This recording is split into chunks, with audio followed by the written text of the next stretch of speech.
Are you ready to change your life, but don't know how to start? Is your stress and worries keeping you awake at night? Have you been battling grief, anxiety, or depression all alone?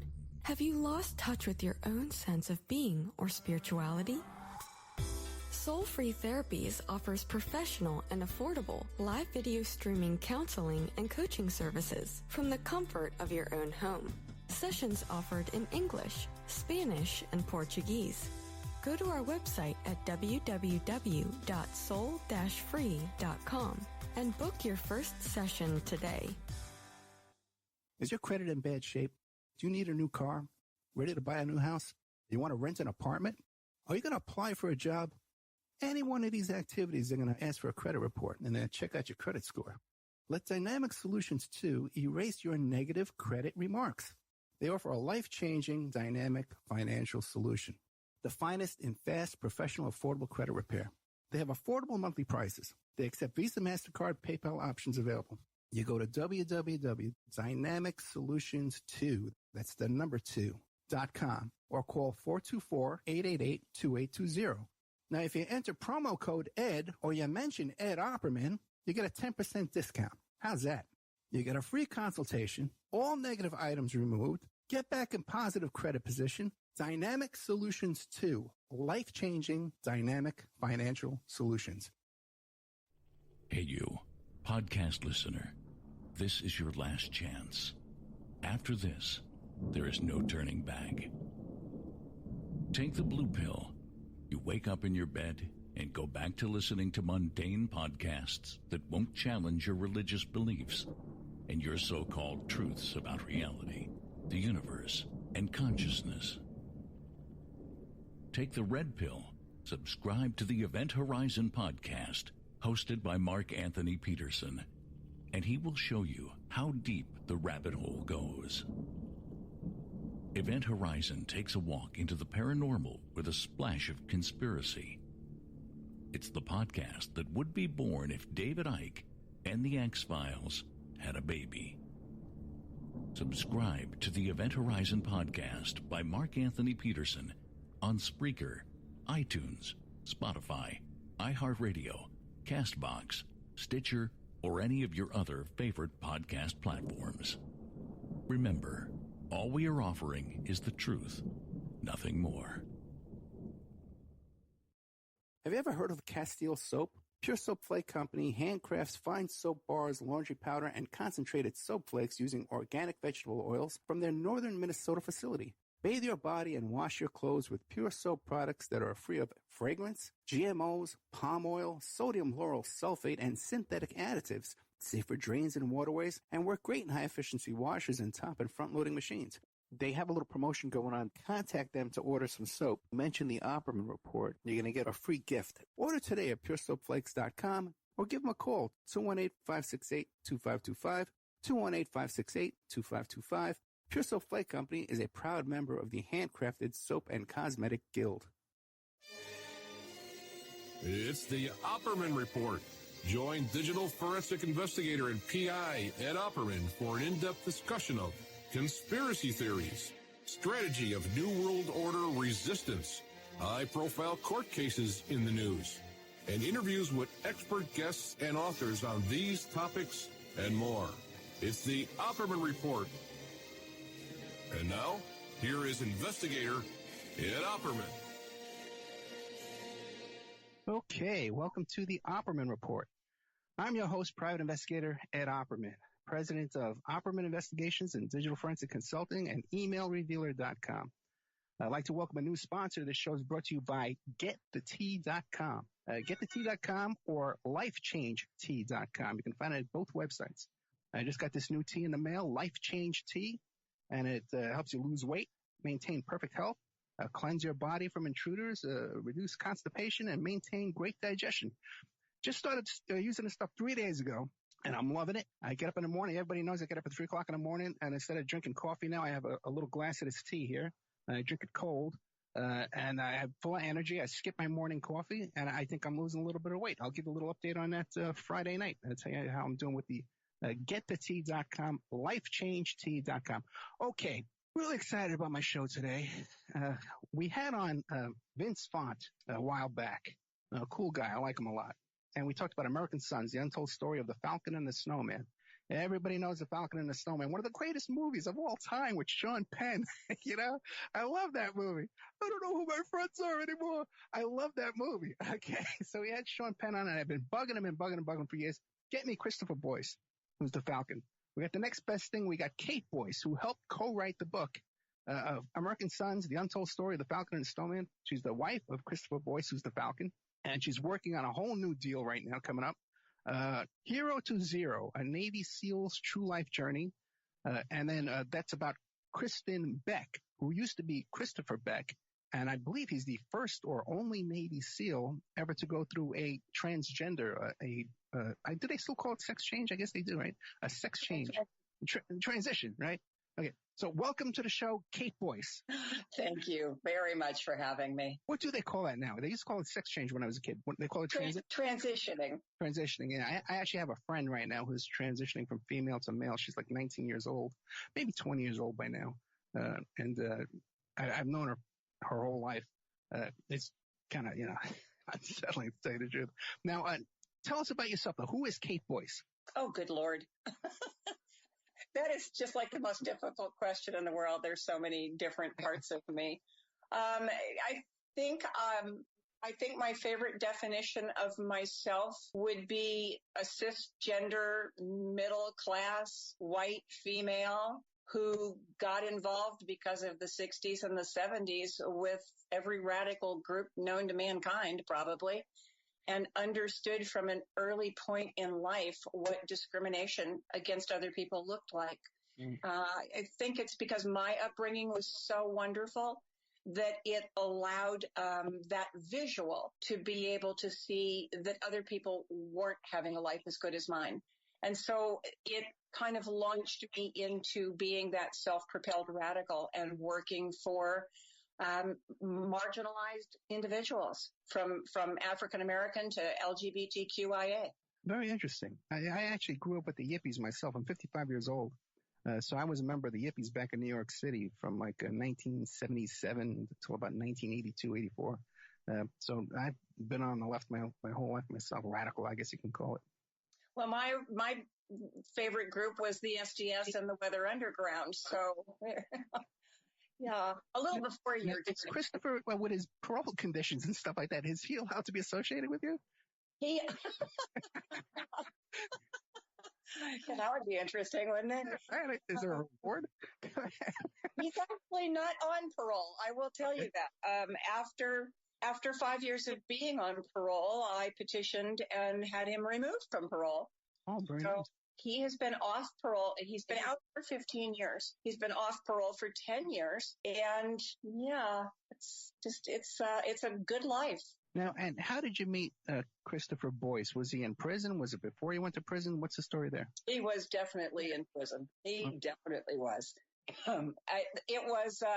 I was working for a law firm. I was working for a pro bono law firm that dealt with people in prison, a lot of those people in California that were on death row, that were being commuted at that time, and they were being released from prison. So they would come to our office and we would help them kind of put their lives back together, gather identification, learn how to apply for jobs, be able to face an interview, things like that. I enjoyed that. But after work on Fridays, we would all kind of sit around and shoot the bull and talk about cases that were in the news. And one of the cases that was in the news was the Falcon and the Snowman. And so, and then what? You went down to the prison to interview them? Oh gosh, no. No, actually, it was almost a bet, and I have to tell you that it was years afterward that I actually met Chris, because my focus at that time, once I started looking into that case, because I was intrigued. I mean, let's face it, who wouldn't be? Oh, it's fascinating, yeah. Oh, yeah, exactly. And the character that is Andrew Daulton Lee instilled pity in me. It instilled rage in me. There were a lot of feelings with that. So I got involved. I sent Daulton a message to the prison and asked him if he would talk to me. And some of the guys that I was working with, it became kind of a bet. It was like, yeah, you'll never get this guy out of prison. And I said, well, I got to at least try. And so that's how that started. And that was back in 1980. Fascinating. Why don't you remind me we did a whole 2 hours on this with Vince Vaughn. Did you? Oh, yeah, about the Falcon and the Snowman, the whole story about the book. But why don't you remind the audience what that whole controversy was about? How did they wind up in prison? What were they accused of doing? The whole story. So Christopher Boyce took a job at TRW back in the mid-70s, I want to say 73, 74. Not all that long out of high school. His dad at that time was the head of security for McDonnell Douglas Aircraft. And so he knew the people at TRW and was able to help Chris secure a job. With little to no background investigation, they stuck this 20-year-old in the black vault, which was handling CIA documents and CIA secrets, which, I mean, I have to laugh at now. It's so preposterous. But it was the whole Watergate era. It was all of that stuff. Chris was fine with his job until one afternoon when a Twix came over that the CIA was interfering in Australian elections and trying to oust Gough Whitlam to put their own man in charge and in power. And it set him off. And I have to, I want to be fair about this. I mean, I'm married to the guy. I got him out of prison, but let's be really kind of fair about it. He went about it the wrong way. They both went about it the wrong way. They should never have taken secrets to the Russians. I personally would have done a Woodward and Bernstein and gone to the press. But as Chris said years later, he didn't really think anybody was going to listen to somebody of his particular age with no background. Now, TRW, wasn't that like a credit reporting agency? Well, TRW, that's just one of a multitude of things that TRW does. TRW is, in fact, a credit reporting agency. TRW also is the manufacturer, the corporation that manufactures the seat belts for Volkswagen, Mercedes-Benz, and Volvo. TRW is also one of the nation's largest CIA black vault operatives. So TRW is in existence today? Under what name? Yes, it is, in Redondo Beach. Under what name? TRW? Under TRW, I believe. Do they still do credit reporting? No, right? I don't think they do credit reporting anymore. I think mostly they're doing CIA work. Now, that's fascinating. So that means that the TRW, this famous credit reporting agency, was working for the CIA. Well, I think they were CIA before they were actually credit reporting agencies. That's fascinating. I had to look into that because let me tell you something. There's only 3 major credit reporting agencies, and they're the only ones allowed to collect credit data and report it back. Everyone else who's a CRA needs to purchase it from them and resell it and then do the work for them, correct any errors. So it's just the racket that they got going on. These credit reporting agencies is just fascinating to begin with. And now that you tell me that it's a CIA operation, is mind-blowing. It is a little bit mind-blowing when you think about it, because so you have TRW in Redondo Beach that actually had spy satellites on their facility. So it's a little touchy. If you do a quick Google search and just type in like TRW CIA, what comes up is the CIA web pages and all about Boyce's testimony. So that's the only time it's been leaked out is because of Boyce. Right. Oh, this is terrifying. I don't know if I can handle it at 12 o'clock on a Thursday afternoon. Okay. Oh. Sorry to burst your bubble on that one, but everybody's watching us. Yeah, that's serious business. That's why Chris and I were so supportive of Edward Snowden. Yeah. Because it needed to be said that the NSA is listening to you. It needed to be said that the CIA is reading what you write. And in fairness, I'm not a conspiracy theorist. I'm kind of, I take things with a grain of salt and I do my own investigation work. But I will say I have no faith in the CIA and the NSA. Yeah. And I'm sure that they're having a great time with this conversation. Yeah, I'll use a fake name as we continue. Call me Joe. Oh boy! So now Chris said, and he comes up with this intercept, this transmission about the Australian election, but he couldn't. He was he was too smart to do this himself, to contact the Russians himself. So he had this drug smuggler friend who had to do it for him. Yeah, he made the worst mistake in his life. He brought Andrew Daulton Lee into it. And sadly, Daulton's life was his drug business. Daulton was not the popular kid in school. And I think that Chris was his best friend. And Chris, to this day, and to Chris's credit, I will tell you, doesn't say anything negative about Daulton. He's, he will calmly say to me, hey, I loved the guy. He was my best friend. But I think that had it not been for Daulton, this probably wouldn't have ended up in a federal prison.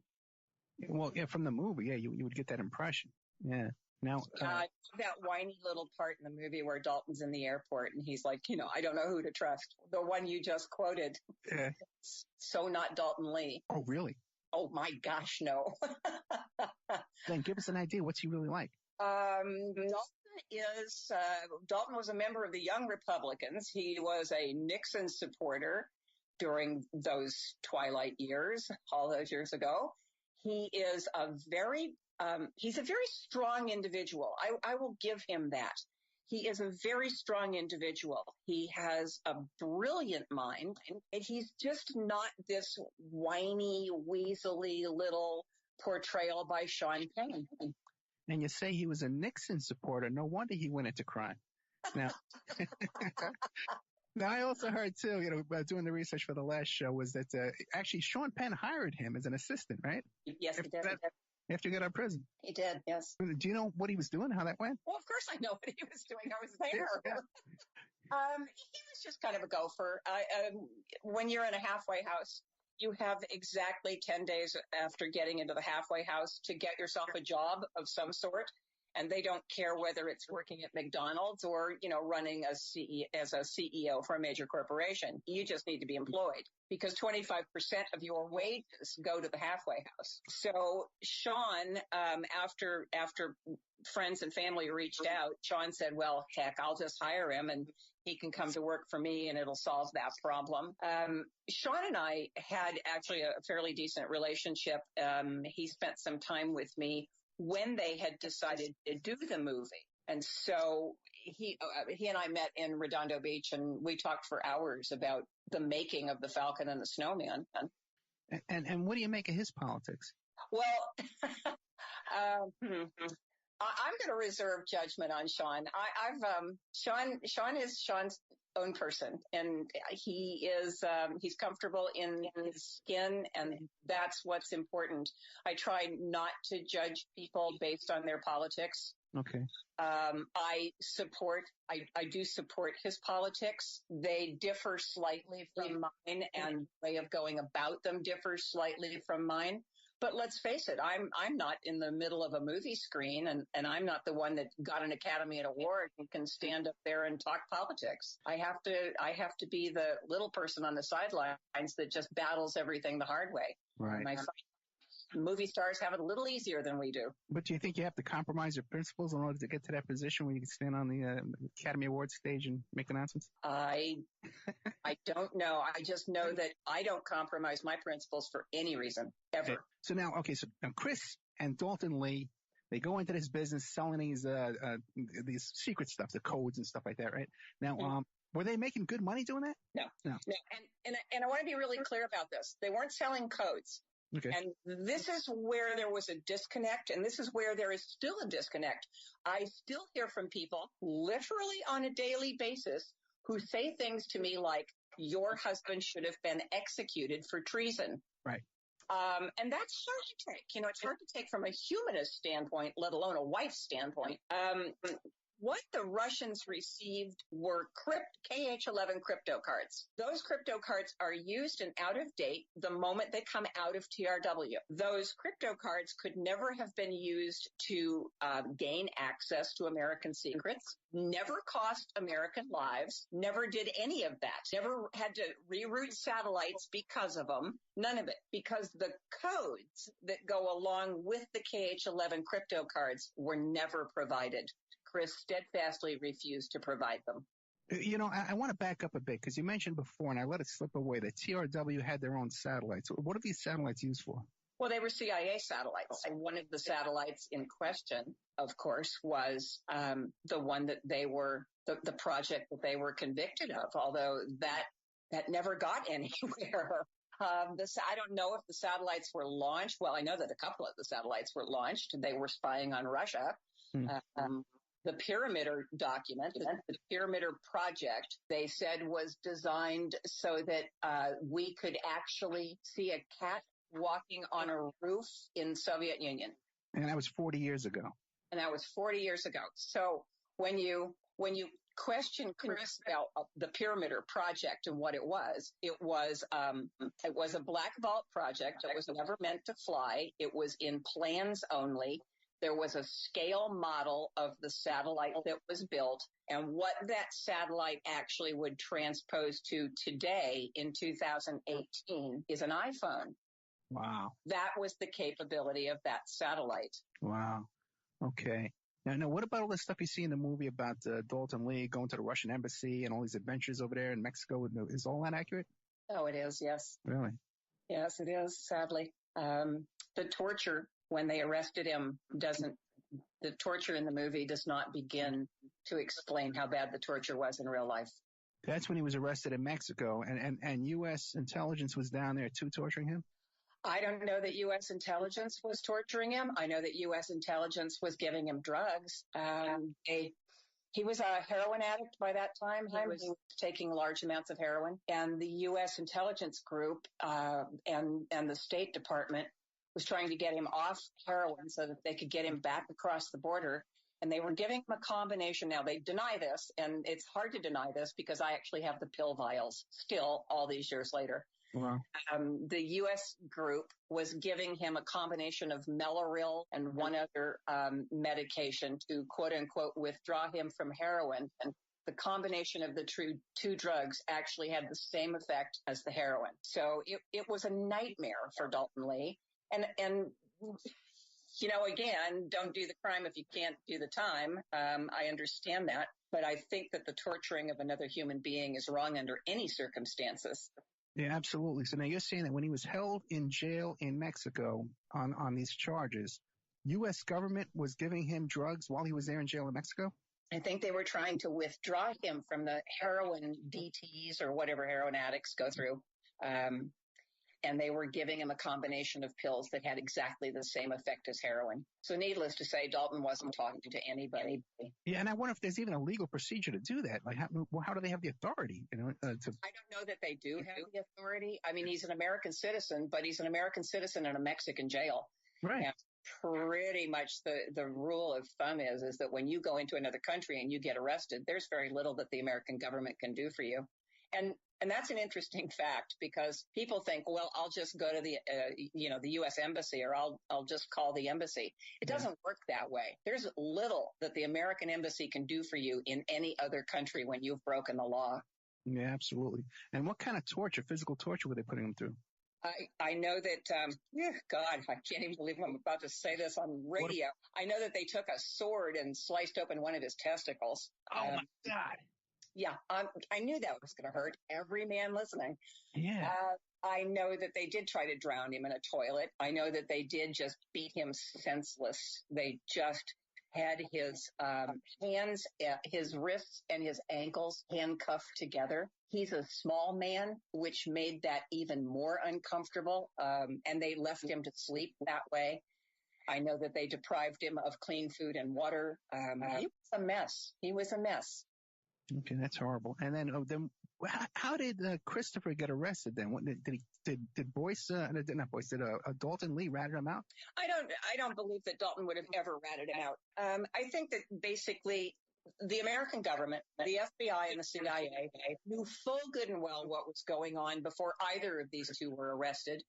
And me personally, my belief after 40 years of research into this thing is that these arrests were a complete setup to suit the CIA and to suit the FBI and the United States government. So they waited till Daulton went to Mexico and they arrested him. They charged him with dissemination of information, the Pyramider documents, which those documents, by the way, never got to the Russians ever at any time. They went right back to TRW and right back to the CIA. They arrested Chris at a turkey ranch in Riverside where he had been living, not in an open field flying his Falcon.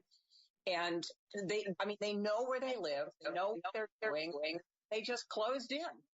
And you said to suit the FBI, and in what way? Well, I think that when it comes to making an arrest, and come on, I mean, let's face it, if the FBI is going to make an arrest, they don't just go kick down a door and arrest somebody.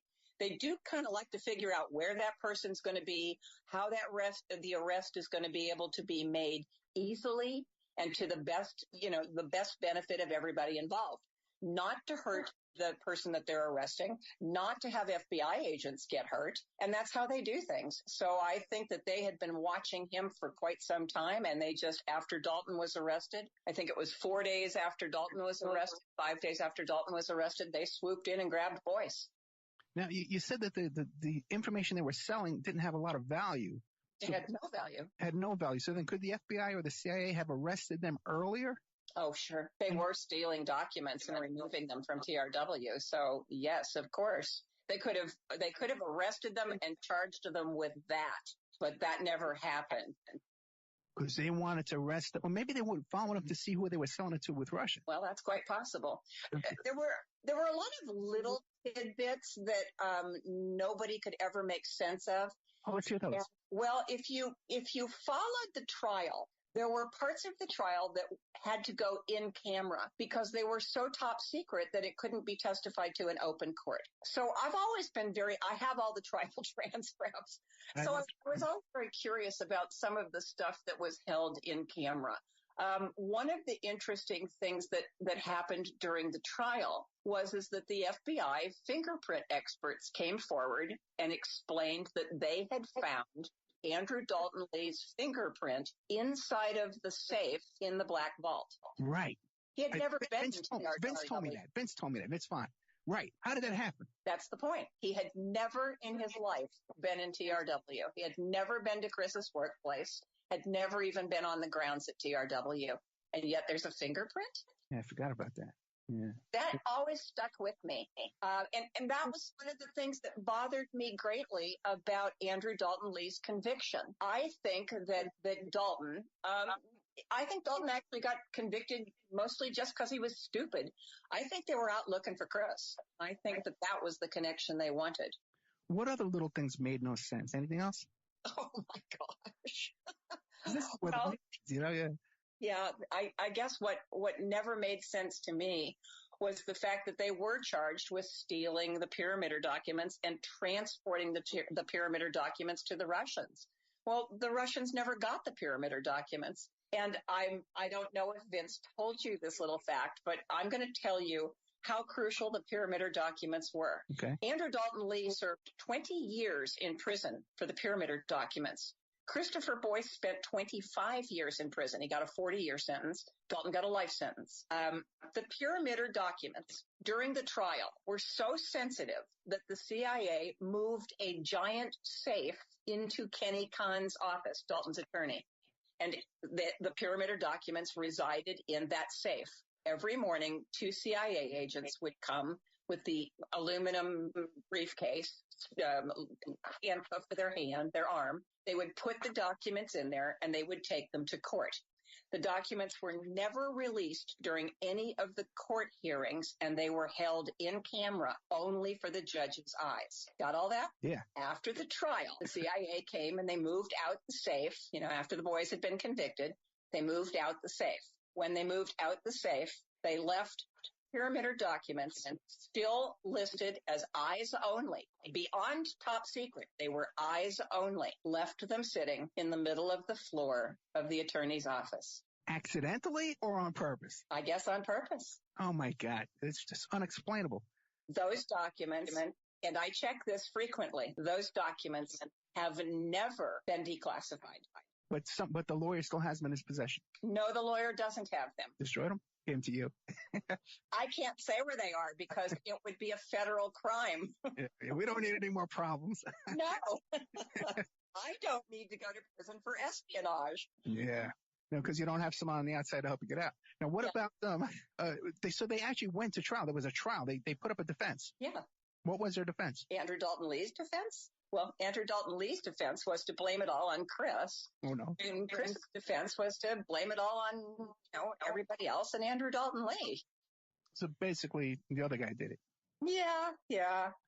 I think Chris felt that he was backed into a corner.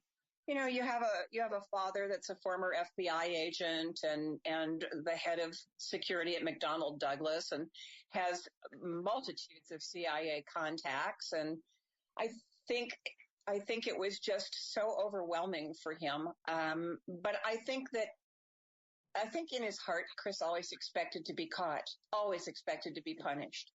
All right. I think it wasn't a surprise to him. Now, just to clarify again, a lot of people think when you see the end of the movie, you think that these guys got the death penalty for treason, but they weren't charged with treason. What were they charged with again? They were charged with violation of the espionage laws, and espionage is not a death penalty offense. Right. So, and they each one got 20 years, the other one got 25 years. No. Andrew Daulton Lee received a sentence, which at the federal level is minimum 10, maximum 30. And Christopher Boyce received a 40-year sentence and then added on to that with bank robberies and escape. Right. Now, when I did the last show, I got a whole bunch of messages saying that Christopher Boyce received special treatment while he was in prison, like he was housed at a gym or something. What do you know about that? Huh? Received special treatment? Yeah. I wonder what that defines out as. Or what would that look like? Well, that he was housed in a gym. He wasn't housed in a regular cell like the other inmates. Absolutely untrue. Untrue. Okay, because that's out there. You've heard that before, right? I haven't heard that before, interestingly enough. Absolutely untrue. For the most part of his confinement, he was held in solitary. Then how was he able to escape? Well, at the beginning of his confinement, he wasn't held in solitary. He was at Lompoc.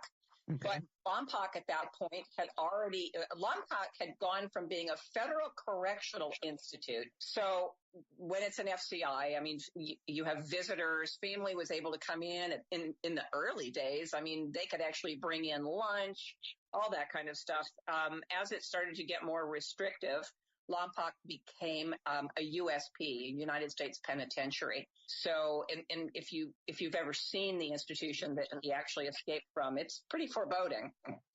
So he certainly was not held in a gym. He was in a maximum security United States Penitentiary. He just outwitted them, which is why he ended up, after his rearrest, spending so much time in lockdown. It was torture, and they did it because he did something that they never could figure out. And every day, the Bureau of Prisons wanted to know, how did you do it? How did you escape? How were you able to do this? And he wouldn't come. That's what I want to hear, too. How was he able to do it? Tell us how he got out.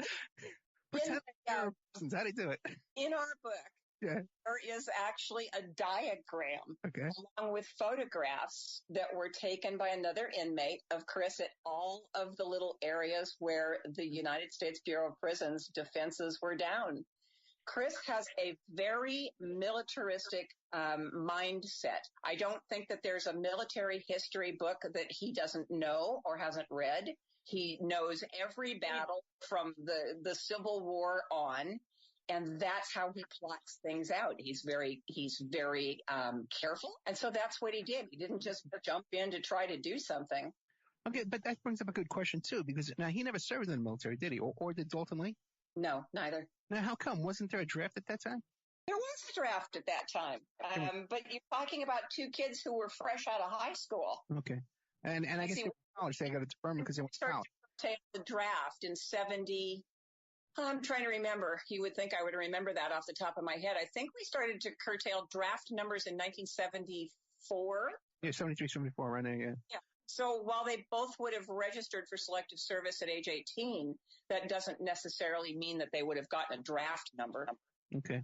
And were they in the ROTC, anything like that? No. What about any kind of what were their majors in college? Well, Daulton didn't go to college. Chris was a history major. History major, okay. And actually has his bachelor's degree in history. And what school did he go to? He graduated from Hamlin University in Minnesota. Hamlin in Minnesota, okay. All right. Now, back to this escape. Did he have help? Did you know him around the time of the escape? No, I swear to God, I didn't. I want to get that reward. I know, yeah, right. He was, I will tell you, there was a fortunate streak here. One of the inmates that Chris did time with was a gentleman named Calvin Robinson. And Calvin Robinson helped protect Chris because, Chris was a little white boy in prison in his early 20s. And there were people gunning for him. So Calvin became his friend and Calvin protected him. Calvin, years later, went on to be fairly well known for having like 340 tons of pot under the Golden Gate Bridge and was rearrested in 1983. But it was Cal that, after Chris escaped, told him, where he needed to hide and got him to Idaho. So you didn't explain to us exactly. He was able to breach a wall and go through a ditch or something like that. Wasn't there like a ditch he rolled through, something like that? Let me tell you the humor of Christopher Boyce, and I think about it, and honestly, it is humorous. So Christopher, first of all, got himself on the movie committee so that he could show Escape from Alcatraz. Okay. Then he got himself assigned to the art department so that he could make paper mache. And so he made a paper mache dummy of himself. Then he got himself on the grounds crew and ended up in a tiny little sub-drain. If you look at the picture of the sub-drain, I'm fairly thin and I couldn't fit in that thing. So, he's very systematic all the way through here. And that's exactly what he did. And then he breached the wall where he knew that he couldn't be seen, where they were building a new guard tower. And all these documents and diagrams and pictures can be found in American Son's The Untold Story of the Falcon and the Snowman? Absolutely. Is that the newest version? It is the newest version, yes. Okay. Now, it's 40-year anniversary, that's... Now, Vince Vaughn tells me this story, that after he gets out of this prison, that he hides out in the woods for 30 days on his own, like eating nuts and berries. Is that the story? Well, he was eating nuts and berries, and he had a practice. He wouldn't seek out bugs, but if one landed on him, it was fair game. So, yeah, that's what he did. And so he was living on his own out there for 30 days. Was he building fires and stuff like that? How come we couldn't find him in those woods? Well, first of all, you're talking about the Santa Ynez Mountains, which is a huge landscape. It's pretty easy to get to hide and get lost up there. Okay, so for 30 days, no food, right? No water, no way to clean himself up and stuff, right? Right. Streams. Well, streams, okay, but still, you're not shaving, right? Right. You're roughing it, okay? And then he was able to be picked up as a hitchhiker. Someone picked him up hitchhiking? Sure, it was the 70s. So actually, that time it was the 80s. So he had no help? No one he knew came and picked him up? Nobody he knew came and picked him up. And then where'd he go to right away? This guy Calvin Robinson told him a safe house he can go hide out at? He went from the Santa Ynez Mountains north to the not the Bay Area, but close enough, and met up with Calvin. And then Calvin got him from California to Idaho, to Bonners Ferry, Idaho, where he was with Gloria White, who was Calvin's former wife. Oh, that's interesting. Okay, did they have a little romance or just Oh no, Gloria's since gone. She's passed on. Comrades in arms. Okay. Now, then he takes off on this bank robbery profession. Yeah. Yeah. Describe that. Yeah, that's not my happy spot. Yeah. Okay, I'll give him 2 snaps. I said to him one afternoon, "Why the hell did you rob banks?" And he said, "Well, I couldn't go to work at 7-Eleven and I needed money." Okay, well, I get it, but still, I think he regrets the bank robberies more than he regrets anything else because he scared people. He truly scared tellers. And as gentle as he tried to be, you're holding a gun on people. I will tell you that 9 out of 10 of those robberies, the gun was unloaded.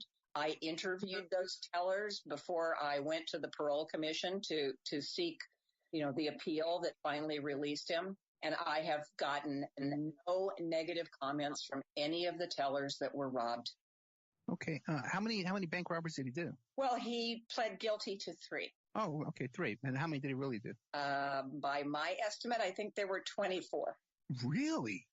My Yeah. goodness. And they couldn't pin him? They had no matching witnesses or anything or cameras or anything to match him to those other 20?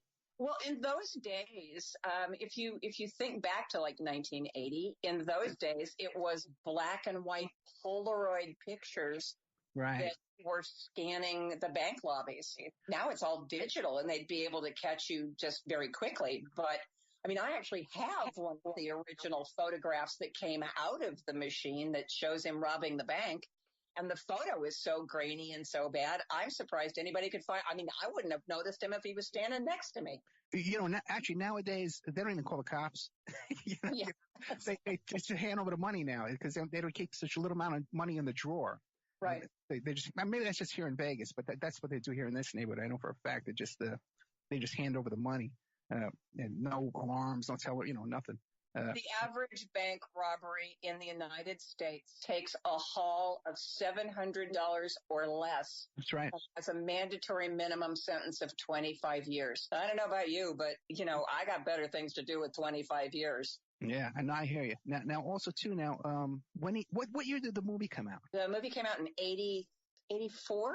Okay, so 84. And when did he get caught and recaptured? He was recaptured in August of 81. He escaped in January. He escaped January 20th, 1980. Was recaptured August 21st, 1981. I can't believe I remembered those dates. Now that's interesting. Now, how come? Because the story's much more interesting. When you think the guy gets out, he breaks out of prison, he's robbing banks. Why didn't they include that in the movie? Well, I think the movie was the focus for the movie was the book, the original book, Falcon and the Snowman, which of course certainly didn't concentrate on what happened afterward. Yeah, but you think, they could have wrote another chapter on the book and released it, and then I guess maybe the rights, they purchased the rights or whatever. Right. Okay. How did he get recaptured? He was turned in. Oh, really? Who turned him in? Yeah, he was turned in. The gentleman that he was robbing banks with that were kind of co-conspirators in the bank robbery were a couple of brothers, and they, in fact, turned him in for the $50,000 reward. Well, then, in turn, didn't he turn them in for the bank robbers? No. No. So they're still out there running around? Well, one of them's on death row in Idaho for killing a cop. So they weren't the nicest people on the planet. I had a great friend, Denny Barron, who was a United States Marshal. He was the supervising marshal in the Seattle office. And he was actually the one that captured Christopher Boyce. And he and I met years after that. But I liked Denny. And he said that had they not been turned in, or had Boyce not been turned in, they probably would never have found him. Mm. They were sitting in Port Angeles, Washington, which is a tiny little town. The U.S. Marshals were in Port Angeles, and they were there for 2 full weeks before they even spotted him.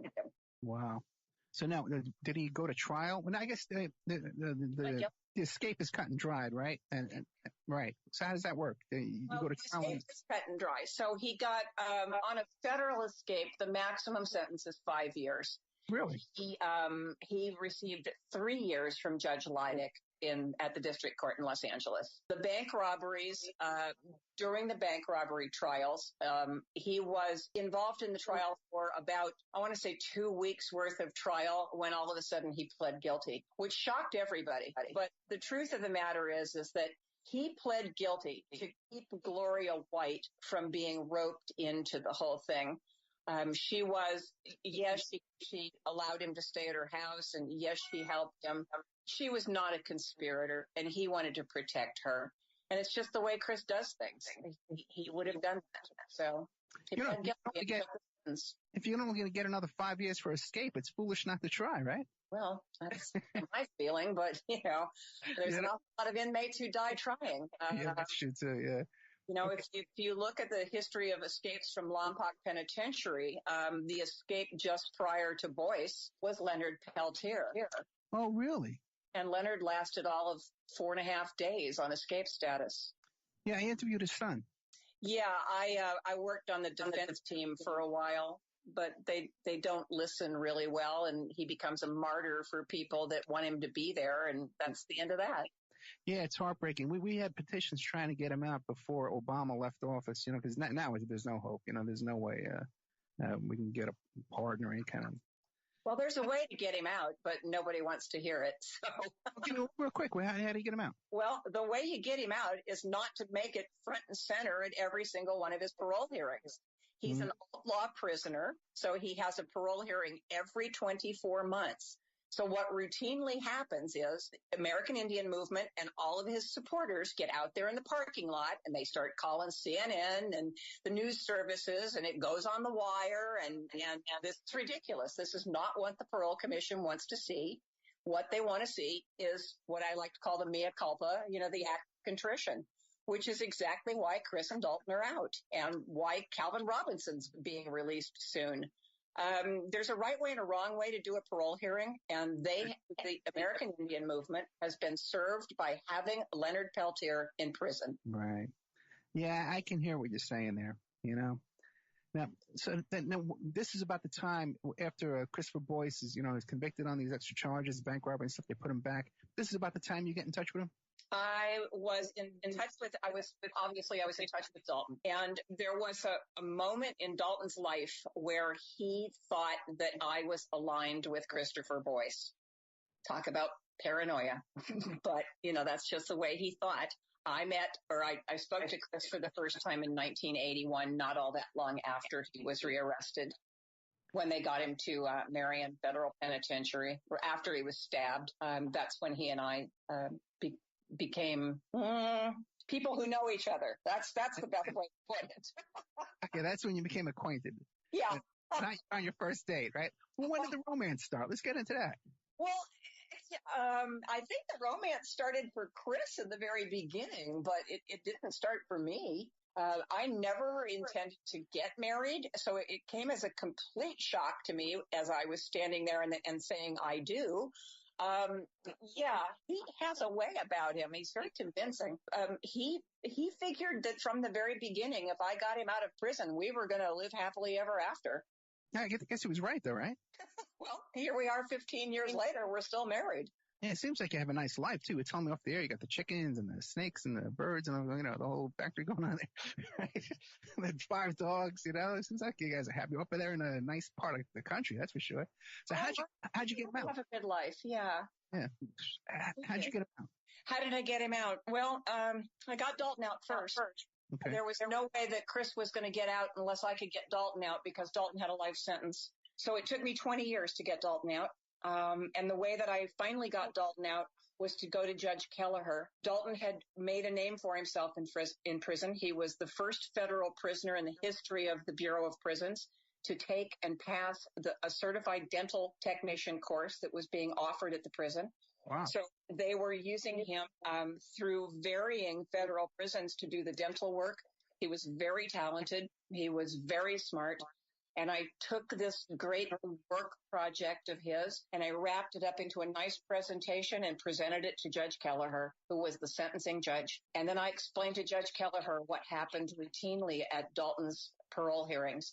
I also explained that this was a true case of rehabilitation. And it took Kelleher a while, but he actually called me back and he agreed with me. And he never mixes up the Novocaine with the cocaine. No. Well, he doesn't do work anymore. But so once Daulton was released, I hadn't talked to Chris in, 8 years, almost 10 years.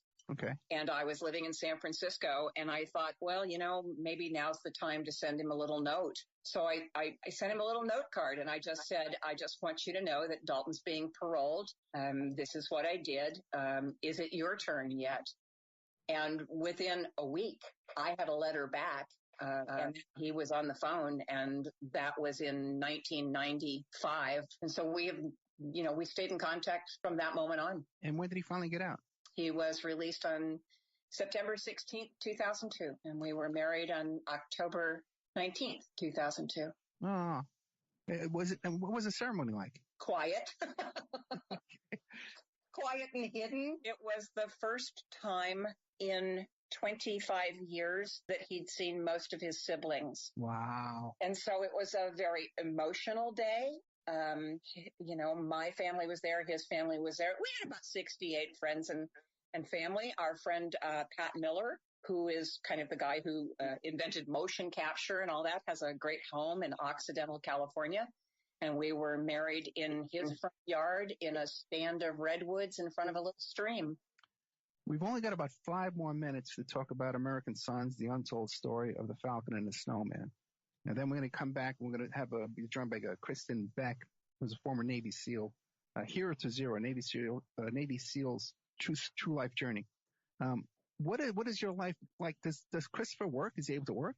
He and David Lee, who is Daulton Lee's brother, have a business in Oregon. They did flip houses for a while, and they have property now, and they're running another business, and he's very successful. And David Lee, he knew him his whole life back when they were kids and stuff too? Absolutely. Older brother or younger brother of younger. That's fascinating. Isn't that fascinating? It is. That he would be friends with the kid, the younger brother of the guy's partner in his big ass. Now, are they allowed to talk to each other? Probably not, right? No, there's no rules. No, they are. They're neither. Nobody's on parole, so those parole laws go out the window. But Chris and Daulton have no contact. And for just they're not interested or hard feelings. I think that's Daulton's choice. Oh, really? Yeah. Any idea why? Well, sometimes you need to be right. And what about Daulton now? What does he do for a living? I don't know. Really? Now, you know what? You're right. Because I remember when I first decided I wanted to do a show about this, there was no contact for him for anything. But I found Vince fun fairly easily. And I was able to get a hold of him. I haven't spoken to Daulton since 1999. Well, I hope he's doing well. It was a great. So after 20 years of being best friends, I haven't spoken to him since 1999, and it's hard. The one that got him out. Why would he be mad at you? Well, I married Chris. That didn't help. Really? Oh, come on. You got to forgive that. Yeah.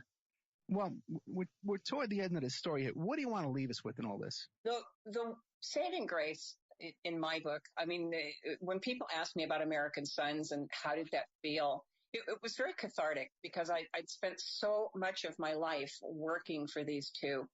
But the takeaway from that book that I hope that people see is redemption, rehabilitation, and hope, just hope. As any reader of the book knows, I went through my own journey during the period of time that I was walking the path with these two.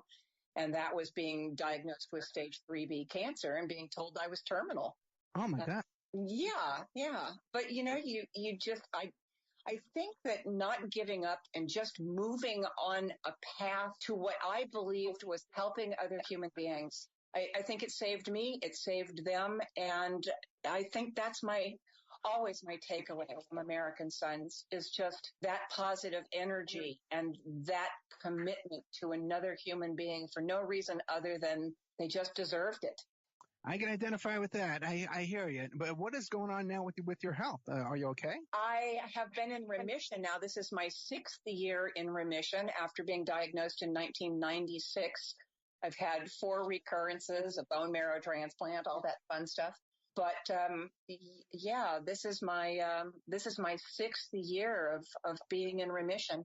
I never thought I'd hear that word. Yeah, right. Thank God for that. Let's all hope and pray that everything keeps going well for you there. Yeah, not a prayer, but yeah. Yeah, I know. I'm a prayer. We'll pray for you. Don't worry. My audience prays, man. We like to pray over here. Oh my goodness. Well, thank God for that. Thank God you're with us. And how's the relationship with you married someone out of prison? How's the ups and downs with that? How's that go? Oh my God. Well, okay, it's not that you marry somebody out of prison. It's that you marry somebody that, when you have a 22-year-old, and I say this for the entire criminal justice system, when you take a kid, 18, 19, 20, 21, and you put those people in prison and you hold them for 20 or 25 years and release them, mentally, they are still the age that you put them in prison. Exactly. So, while Chris turned 65 last Friday, somewhere in there is still a 22-year-old who is just, bouncing off the walls. That is so true. But listen, you can always tell them, hey, I got you out. I'll put you back in, right? I've done that on a number of occasions. It doesn't work yet. Sorry. Incredible story. American Sons, the untold story of the Falcon and the Snowman. It's written by Cait Boyce, Christopher Boyce, and also Vince Font, our friend here. And look up the old show, guys. Check out the show, the original show I did with Vince Font. I think we went on for 2 hours. Went on every detail of this case. Books on Amazon. Do you got a website? thefalconandthesnowman.com. Okay. We'll be right back after these messages with more of Cait Boyce. We're going to be joined by Kristen Beck. A Hero to Zero, a Navy SEAL's true life journey, right after these messages.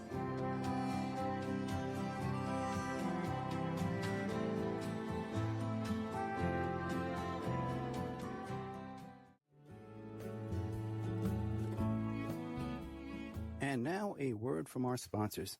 Emailrevealer.com. People ask me all the time, hey Ed, are you still a private investigator? I sure am. Go to emailrevealer.com. We handle adoption investigations, infidelity investigations, where you give us your spouse's email address. We trace it back to online dating websites, catch them cheating online, email tracing, locate or identify somebody from as little as an anonymous email address. Someone owe you money? Back child support? We can find that deadbeat, locate his hidden assets, locate his hidden bank accounts, find his current place of employment, and even assist you in obtaining a judgment and recover that judgment for you. Emailrevealer.com, digital forensics, computer forensics, cell phone forensics, recover deleted text messages, create a report that you can use in court. Emailrevealer.com, 800-572-9762. Have you ever thought about opening your own mobile cart or kiosk business? Maybe the facility you manage could establish new revenue by adding coffee, food, or retail services. Cart King International can be the answer to your needs. Cart King is a North American designer and manufacturer of the finest mobile coffee, food, and retail carts and kiosks. Cart King has been working with clients and corporations across North America for 20 years, providing innovative designs, custom manufacturing, and timely delivery. Carts and kiosks are fun, and so are the dozens of designs on our website. Please visit us today at www.cart-king.com or just call us at 1-877-986-7771 and get your sales rolling. Have you ever heard of Castile Soap? Pure Soap Flake Company handcrafts fine soap bars, laundry powder, and concentrated soap flakes using organic vegetable oils from their northern Minnesota facility. Bathe your body and wash your clothes with pure soap products that are free of fragrance, GMOs, palm oil, sodium lauryl sulfate, and synthetic additives. Safe for drains and waterways, and work great in high-efficiency washers and top and front-loading machines. They have a little promotion going on. Contact them to order some soap. Mention the Opperman Report. You're going to get a free gift. Order today at puresoapflakes.com or give them a call, 218-568-2525, 218-568-2525. Pure Soap Flake Company is a proud member of the Handcrafted Soap and Cosmetic Guild. Are you ready to change your life, but don't know how to start? Is your stress and worries keeping you awake at night? Have you been battling grief, anxiety, or depression all alone? Have you lost touch with your own sense of being or spirituality? Soul Free Therapies offers professional and affordable live video streaming counseling and coaching services from the comfort of your own home. Sessions offered in English, Spanish, and Portuguese. Go to our website at www.soul-free.com and book your first session today. Is your credit in bad shape? Do you need a new car? Ready to buy a new house? You want to rent an apartment? Are you going to apply for a job? Any one of these activities, they're going to ask for a credit report and then check out your credit score. Let Dynamic Solutions 2 erase your negative credit remarks. They offer a life-changing, dynamic financial solution. The finest in fast, professional, affordable credit repair. They have affordable monthly prices. They accept Visa, MasterCard, PayPal options available. You go to www.dynamicsolutions2, that's the number 2.com, or call 424-888-2820. Now, if you enter promo code ED or you mention Ed Opperman, you get a 10% discount. How's that? You get a free consultation, all negative items removed, get back in positive credit position. Dynamic Solutions 2, life-changing dynamic financial solutions. Hey, you, podcast listener, this is your last chance. After this, there is no turning back. Take the blue pill.